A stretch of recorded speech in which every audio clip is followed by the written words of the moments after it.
Now in today's video, we're going to look at my top transfer targets ahead of double game week 33. We're going to cover every single team and my favourite asset from each one.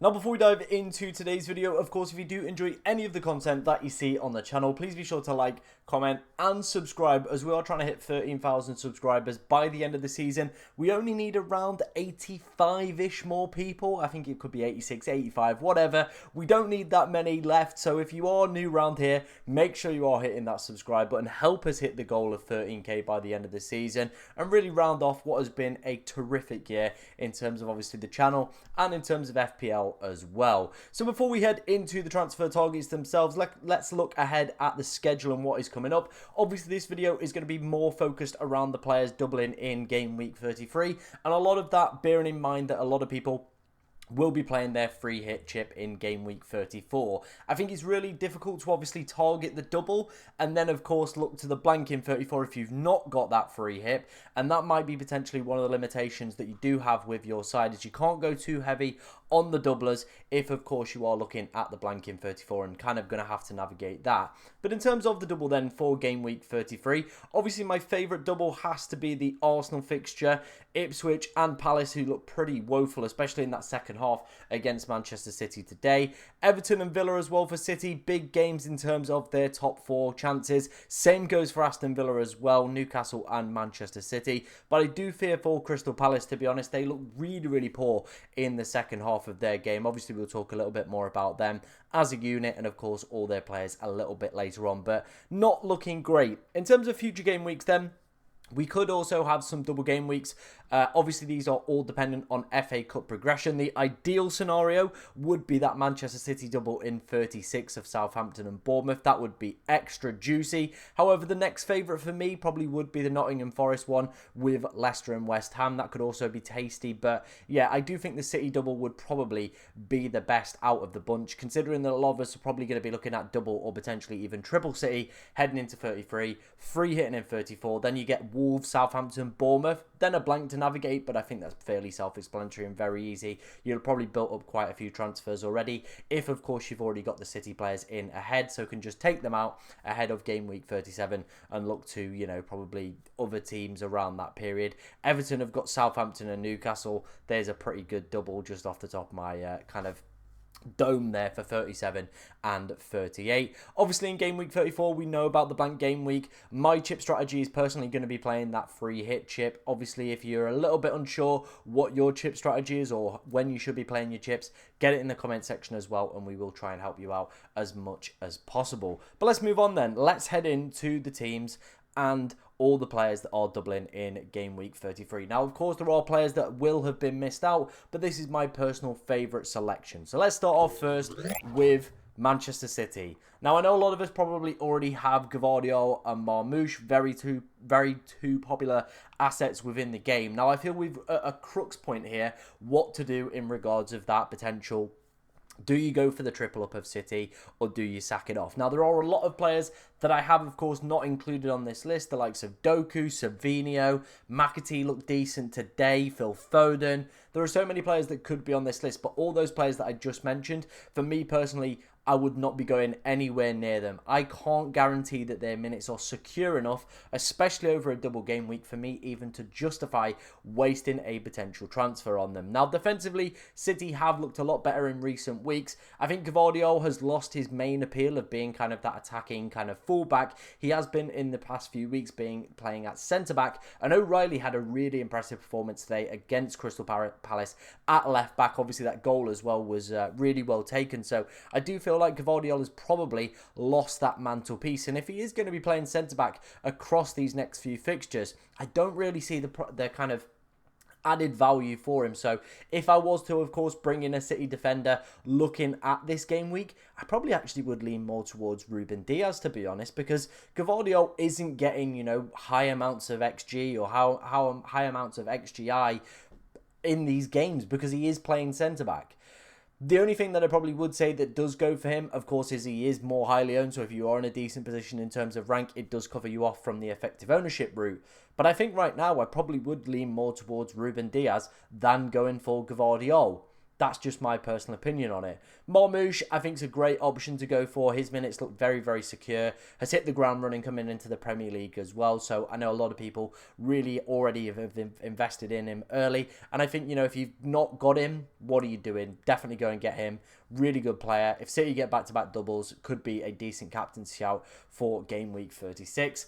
And then the big one, and this is a big one, it is KDB. He played a large majority of the game today, around 85, I believe, minutes, before being substituted off, and he was sublime, genuinely sublime. We did the watch along earlier, and he was just one of those players that was terrific. It looked like he rolled back the years, to be honest. And I do think with, of course, this being the end of his time at Manchester City, I don't think Pep's too worried about rotating him around. I think he's going to play a lot of minutes over the next few weeks. I say that it could all go wrong. You never know with Pep Guardiola. Before the past 2 game weeks, Savinho played 10 in a row. Now can't get a game within the side. But since switching formation with the Manchester United game, they've looked a lot more comfortable in possession.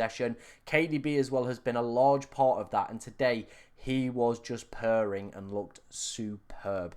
And I'm really, really tempted to bring him in at that price point. Of course, Saka benched again for today. You think with the Real Madrid game, and if they do progress through the next round of the Champions League, do they maybe rest him for the Ipswich fixture as well and manage those minutes even further? Whereas KDB doesn't really have that worry, of course, of Champions League football. So I think I might potentially be tempted to take that punt on KDB. Final few weeks, could be a great captain come game week 36, and especially in game week 38. I think it would be so poetic that he would end his Premier League career with, of course, a vintage KDB performance. We've seen him do it in latter stages of seasons before. If you cast your mind back a few years ago, the Wolves performance in a double game week was absolutely stupendous. If he could put up anything like that again, it would be one way to seal him off as an FPL asset. Obviously, a lot of kind of emotions with this one, so maybe I do need to take them out and look more from a logical standpoint. There's a lot of rotation within the City attack, and maybe I do just need to avoid that third City player.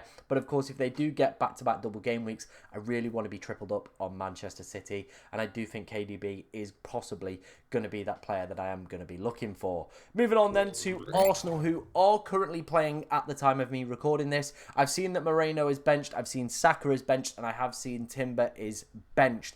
However, I do believe that's not purely down to, kind of fitness reasons. I do think it is more kind of looking at that fixture, of course, coming up in midweek. The Real Madrid game, an absolutely massive game in terms of Arsenal season as well. If they can progress to the semi-finals, you do obviously have to back them as, a really good potential candidate to go and win the Champions League, which would be massive. It seems like they've got top 4 pretty much secured, you would imagine, unless they go on an absolute horror run. But I do feel like top 4 football is definitely going to be secured. Saliba is, of course, the nailed centre-back. 6.5 million. That is what you are paying the money for. It is that security within minutes. Timber can play at centre-back, can play at left-back. But, of course, as we've seen in today's game, you are, of course, dicing with the risk of rotation. That is the big thing, and that is why so many FPL managers, of course, gone for Saliba rather than Timber. You get those secured minutes, and that, like I said, is what you are paying the additional price point for. An option that does interest me in terms of the back line would actually be Kivior at 4.8 million. Another start for him today. Definitely could be a really, really interesting pick. A nice cheap way into the Arsenal defence, and does seem to be a very, very good, solid partner for William Saliba. It seems like the two of them get on well. They know each other's games and know how to perform with each other. The only concern I would have is apparently Calafiori is back within training. Ben White's also back within training as well. So maybe one of those do steal potential minutes at centre-back. But for right now, I think Arteta is probably going to stick with that pairing of Saliba and Kivior for the next few games.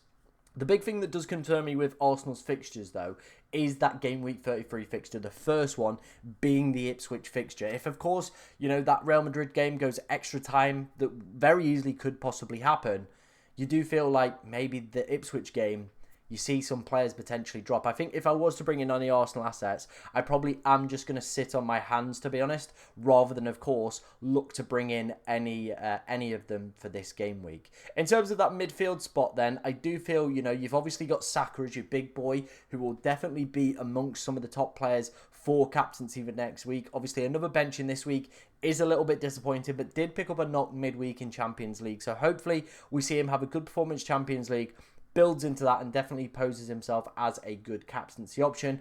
I'm currently looking at him as my Palmer replacement, but I'm still a little bit uncertain whether or not I do want to take that gamble, or maybe I go down the route of KDB, who definitely seems a little bit more secure with starts for right now. But Saka could very easily get himself back fit, feature in both these double game week games, and absolutely cook for all of those. We've obviously got the cheaper midfielder option though. We've got Moreno on screen. I like him because of the fact where he plays and how well he's adapted to that position.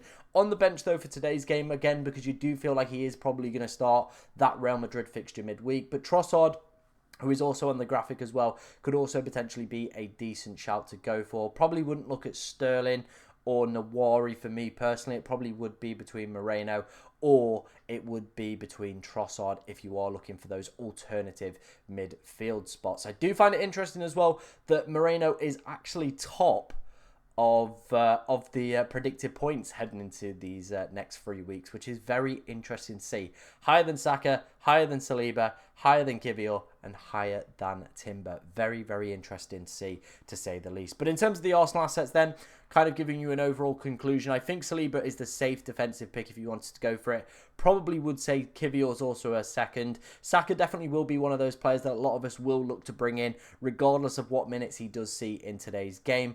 And then I think that final midfield slot, I don't think I personally would probably go anywhere near it. Too much rotation again, probably not worth the gamble in my personal opinion. Moving on then, let's take a look at Crystal Palace. Obviously, they've got another game in game week 32. So, of course, before bringing in any of these players, and that goes for Arsenal as well, and of course Aston Villa, who we are going to look at, just hold your hands, let the Champions League game go. Then, of course, let the double game week 32 games also play out. It was disappointing for Munoz today, 0 from him, but that's what he's about sometimes. You know, Palace aren't the best defensively all the time, but he's one of those players that could have very easily got an assist. There was a moment where he played a beautiful ball across for Eze. He slotted it, made it 3-0 for Crystal Palace. It was marginally offside. You feel if that goes in, it's a completely different game. We're laughing with the Munoz points, but it just wasn't meant to be. Still, though, one of my favourite assets to go and pick up. Again, Palace could also still have a further potential double game week heading into game week 36 as well. The debate between Sarr and Eze is an interesting one, but for me, I said this a few weeks ago and I'm still going to stand by my point. I don't see too much difference between Sarr and Eze to justify that extra 1 million. Eze also had a few injury issues or niggles after today's game. You could see him going down, an early substitution as well. I just don't think I would go near him. Me and Golden Goal did a Q&A over on his channel earlier this week, and he basically came up with like, I would probably avoid Eze because of the injuries and everything like that, and I'm in pretty much agreement. Didn't look great for Eze today. You imagine if he does maybe miss that next fixture in game week 32, that completely writes him off and probably puts Sarr above him. Sarr also had a brilliant opportunity to go and grab himself a goal as well. Definitely had the opportunity today. Better underlying data per 90, and interestingly, second on the predicted points as well. So I still do value him above Eze despite no goal today. Still a goal involvement though, with a cheeky assist. Finally, Mateta. What do we do with him? Do we bring him in? Do we sell him? It's so difficult to say. We need to see what Glasner says. We also need to see what sort of minutes he actually features within the Newcastle one, because it does seem like something isn't quite right with Mateta at the moment. Whether or not it is that injury, obviously the face bandage that he's got on that's potentially causing him some issues. Maybe it's he's not up to full fitness. Maybe it's an attitude problem. Because definitely it was not a tactical decision to take him off today. It completely fell apart for Crystal Palace in that second half. If you watch the fixture, a lot of the time he was the out ball in the first half. They took him off for the second half. They just had no out ball. They could not get out. Every time they booted the ball forward, Manchester City just regained possession and did their usual thing that we usually see from Manchester City. So I don't think it was a tactical decision. I think it potentially could be a little bit more of an injury or an attitude problem from Mateta. We're going to have to wait and see, though, what situation does he head into game week 33 in. If he plays decent minutes for the Newcastle one, I do think we just sit, we hold, we play with him. Would I bring him in? I probably would err on the side of caution on this one. I maybe would be looking at other forwards, but again, there's so many limited forwards. I feel like a lot of us already own Isak. A lot of us probably already own a Marmoush. But who else do you go for, really? Do you take a gamble on Watkins? Again, his minutes are so sparse at the moment. I don't think I would take that gamble at 8.9 million. So you're probably going to be looking down the cheaper markets. Someone like a Chris Wood maybe, or a Johan Visser or a Cunha. But they're only single game week players, so it does pose that problem. Mateta it's just a difficult one, really. Or do we completely drop Mateta out, go for a midfield that has maybe KDB and Saka in? That's what I'm potentially thinking about. If Mateta sees reduced minutes again, I might just be bold. I might just take the gamble. I might just take the risk because it's not the best set of fixtures as well from an attacking standpoint. I think you very easily could, if he sees limited minutes, drop him for a cheaper forward and then maybe really attack the midfield area. A Saka, a KDB, a Salah. Maybe you could have, you know, your other players within there as well. But that's something that is currently running through my mind at this moment. So all these players, wait and see, sit on your hands, do not make any early moves. Right, let's finish up then finally with Aston Villa. Obviously, there are a number of players in here that are highly minutes risks, big time minutes risks, and it's all those three at the bottom. Rashford, Asensio, Watkins, all clear minutes risks, and for me personally, I'm just going to outline it. Would not go near any of them. The top two players that I would be looking at would be Ezri Konsa, because he's one of the first names on the team sheet for Unai Emery. Even with, you know, him getting a bench in last week, I still think that was purely down to the Champions League fixture. Back in today, I think, yeah, Konsa is one of those players that's one of the first names on the team sheet. 4.4 million. I really don't think you can go wrong, especially if you are going to bench boost this week and are looking for a cheap defender. Just don't think you can go wrong on Ezri Konsa. Rodgers plays pretty much most minutes these days. Champions League, FA Cup, Premier League. He's one of the first names and one of Emery's favourite players. Really having a great season. 16 goal involvements. Absolutely flying. Top of the predicted points for Aston Villa players this game week as well. This is the thing. I think Rodgers and Konsa are the only two Villa players I would potentially even consider. Everybody outside of that, just nowhere near secure enough for minutes, to be honest. Asensio was interesting that he took the penalty today ahead of Watkins, with Watkins, of course, on the pitch, but a miss for him. Does that now put Morgan Rodgers as the prime penalty taker as well? Because he has taken them before. He took them for England's under-21, so is that potentially another string to Morgan Rodgers' already very established bow that we're going to get, you know, a player for 5.6 million who's playing very decent minutes for a very attacking Villa side that could also be on penalties? It is something that has crossed my mind. Of course, Rashford wasn't on the pitch. He potentially could also put himself forward for them, but I think they're going to be looking for another penalty taker. Maybe Morgan Rodgers could be that man. But like I said, Rodgers and Konsa are the only two players I would actually consider from Aston Villa. Rashford, Asensio, Watkins, just too dicey with their minutes. Not really players I would be looking to kind of invest in for me personally ahead of a double game week when they've already got a midweek fixture as well this game week. Let's finish up then. Let's take a look at the predicted points for just game week 33. Some interesting names at the top of this list. Odegaard, who was benched today and hasn't really done anything this season, I feel, to justify this kind of praise from the Fantasy Football Hub algorithm, to be honest. Marmoush, I think, yeah, could be a really, really decent shout. Potentially offers himself up as a good captaincy option if you wanted to go down that route. Mateta, again, we've spoke about his potential dicey minutes. I do expect the Fantasy Football Hub model to actually cool a little bit on him with, of course, more reduced minutes. Martinelli's playing today. If he has a good performance, definitely could kind of probe himself into that cheap midfield bracket we were talking about with Moreno and Trossard as well, to potentially kind of look at in terms of if Saka isn't fully fit and ready to go. Saw's in there as well, who we spoke about. I said I prefer him over Eze. The predicted points as well are also looking pretty decent. Gvardiol's in there, but again, like I said, there's not too much for me personally to differentiate him and Ruben Diaz, purely down to the fact that he is playing this new centre-back position, so probably wouldn't even go near it for me as well. That is going to finish today's video. Of course, if you did enjoy the content that you saw on the channel, like I said, we are fastly approaching 13,000 subscribers. It'd be absolutely amazing if we could hit that ASAP. But thank you very much for watching today, ladies and gentlemen, and good luck in double game week 33.